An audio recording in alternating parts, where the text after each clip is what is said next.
रात के 2 बज रहे थे और विराट मेघालय और असम बॉर्डर के बीच पड़ने वाली किश्नोई नदी पार कर रहा था। दूर दूर तक अंधेरा छाया हुआ था। एक गहरे सन्नाटे ने किश्नोई नदी को घेर कर रखा हुआ था और उसी नदी के ऊपर काले बादल मंडरा रहे थे, जिन्हें देखकर ऐसा लग रहा था कि किसी भी पल वह बरसने वाले हैं। नदी में घुटनों तक पानी था, जो धीमी रफ्तार के साथ बहे जा रहा था। विराट के एक हाथ में मोबाइल का टॉर्च था तो दूसरे हाथ में साइकिल का हैंडल। विराट पैदल पैदल मोबाइल के टॉर्च की रोशनी के सहारे नदी पार कर ही रहा था कि तभी उसका मोबाइल बजने लग जाता है। विराट फोन उठाते हुए कहता है, हाँ वंदना, बोलो। मोबाइल के अंदर से एक औरत की आवाज सुनाई देती है। कहाँ तक पहुंचे आप जी? किश्नोई नदी तक पहुंच गया हूं वंदना, बस ये किश्नोई नदी पार करी और फिर मैं सीधे तुम्हारे पास। वंदना की घबराते हुए आवाज सुनाई देती है। क्या क्या कहा? किश्नोई नदी पार कर रहे हो आप? और नहीं तो क्या। अब तुम्हें तो पता ही है कि बंगला मुडा गांव से रोगंका मुचा गांव जाने का मात्र एक यही रास्ता है, और वो भी नदी पार करके जाना पड़ता है। आपको इतनी रात में वापस नहीं आना चाहिए था। ग्रेवयार्ड कोठी में ही रुक जाना चाहिए था। आपको पता है ना, नदी के पास वो घूमती है। विराट हैरानी के साथ पूछता है, वो घूमती है मतलब? आपको सब पता है, पर फिर भी आप जानबूझकर ऐसा बोल रहे हैं, है ना? आजी ने बताया था, नदी पार करते वक्त उसका नाम नहीं लेना चाहिए, वरना वो सच में आ जाती है। वंदना, तुम भी ना कहाँ माँ की बातों में आ गई। लगता है माँ ने तुम्हें भी यक्षिनी की कहानी। विराट अपनी बात पूरी करता उससे पहले ही वंदना घबराते हुए कहती है, चुप हो जाओ जी। हे काली माँ, मेरे पति की रक्षा करना। जाने में इनसे जो भी अनर्थ हुआ है उसके लिए माफ कर देना माँ। अब ये कभी उसका नाम नहीं लेंगे।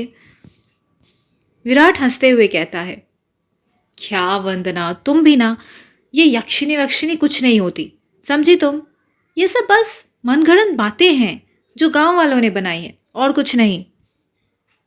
आप नहीं मानते तो मत मानिए, पर मैं तो मानती हूँ। आप ना जल्दी से आ जाइए बस। हाँ वंदना, आ रहा हूँ, बस ये नदी तो पार कर लूँ पहले। अच्छा, मैं रखती हूँ। अरे अरे, ऐसे कैसे? तुम्हें नहीं लगता तुम कुछ भूल रही हो? मैं भूल रही हूँ?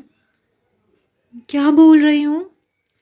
यक्षिनी के बारे में याद रख सकती हो, लेकिन ये याद नहीं रख सकती कि आज हमारी शादी की सालगिरह है। आह, गलती हो गई जी, माफ कीजिएगा। आपकी फिक्र में मैं तो भूल ही गई थी।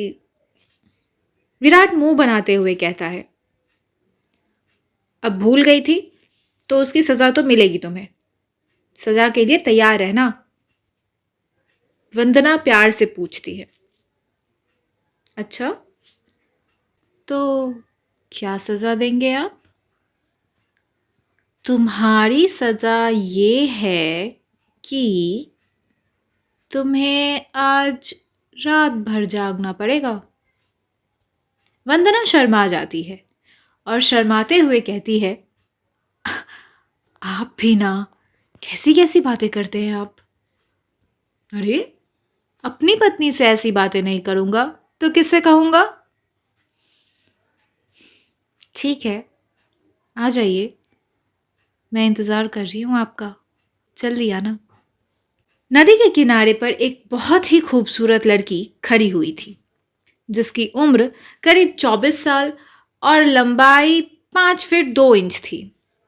उसकी लंबी सी गर्दन, गुलाबी से होंठ, बाल खुले हुए जो उसके कमर तक आते थे, उसका गोरा बदन, और उसी गोरे बदन पर उसने काली साड़ी पहन रखी थी।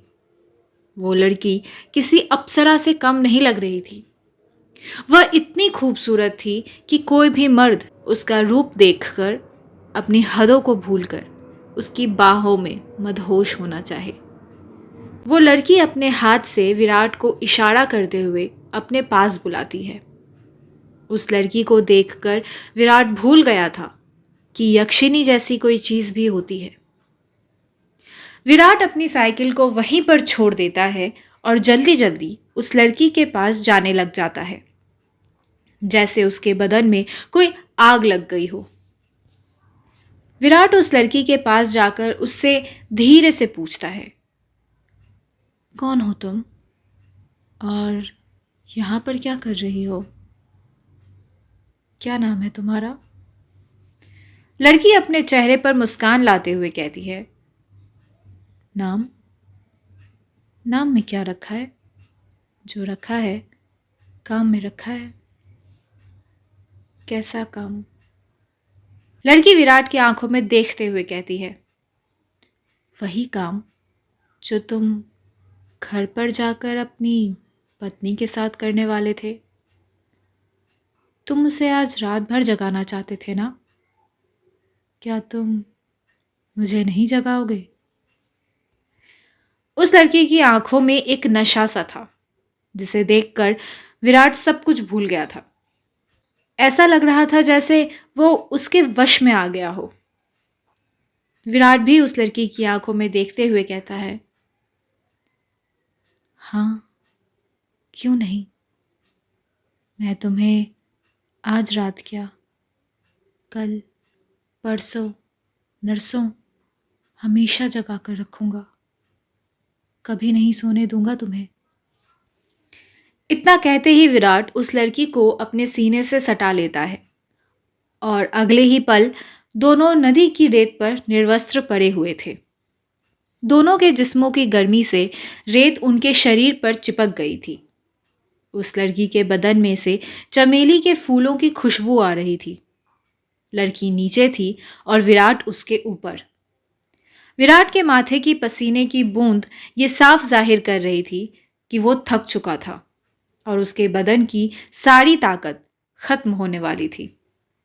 पर उस लड़की का चेहरा देखकर ऐसा लग रहा था जैसे अभी कुछ हुआ ही नहीं।